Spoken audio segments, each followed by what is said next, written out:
Mayong gabi mga higala, karon magluto ko og bihon gisado. Mauni ang mga ingredients. Bihon, carrots, ahos, bombay, oyster sauce, cubes, at repolyo. Piniritong isda para pangsubak sa bihon gisado. Karon igisa na nato ang ahos o bombay.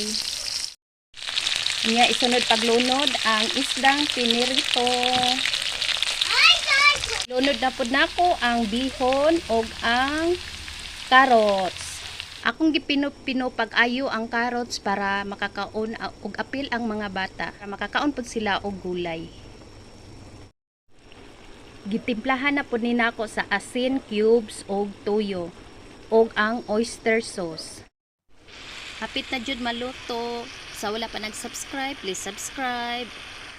Ug i-click po ninyo ang notification bell para ma-update mo sa sunod video. Tapos gibutangan na pud nako sa repolyo para magka-color pud siya og gamay nga color green. Para medyo nindot pud siya tan-awon. Luto na ang bihon gisado. Mangaon na ta. Akong ginapatilawan sa ako ang mga anak para mahibalaan jud nako kung lami ba jud ang pagkaluto.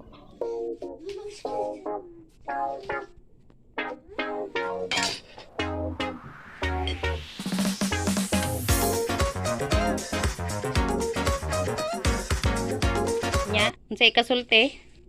Sarap. Sarap? Sarap kayo, delicious. Delicious?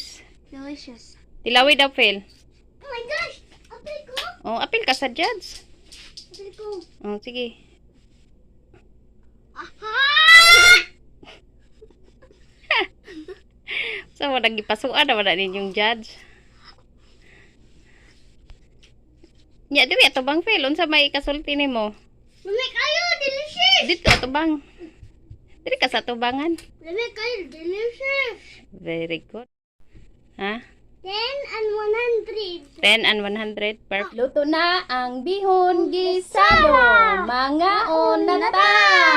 Please subscribe, like and share, and click the notification bell. Bye!